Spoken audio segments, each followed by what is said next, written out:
Vendors arrange knickknacks outside of booths like they have for the past 13 years. I think it's just sort of in my blood. For Junkstock. We haven't missed any junk stocks yet, including winter ones, floods, whatever. We're here.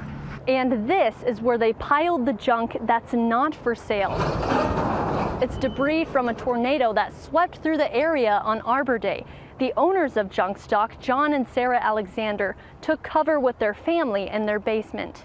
It passed over. It was very quick and very intense. Scary, very scary. The tornado did not harm family and friends who were setting up for the festival, but the buildings on the 123-year-old farm weren't so lucky. This area was hit pretty hard by the storm. There was another small structure here, and then another, we called it the chicken coop. That's where that white tent is now. You can see the slab of the concrete, but the whole building was just destroyed. The soda shop, the Love Shack, and many roofs were damaged, including the Alexander's farmhouse, 1 week before spring Junkstock.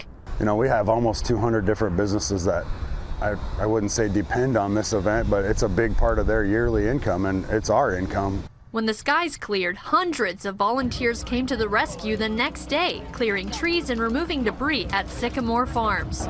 We weren't going to let it keep us down and knock us down, so we just decided to move forward. And so did the vendors. We borrowed chainsaws and shovels and equipment to come and help clean up, and when we got here, it was all done. This isn't Junkstock's first rodeo when it comes to cleaning up after Mother Nature. The tornado damage flashed John Alexander back to the floods of 2019.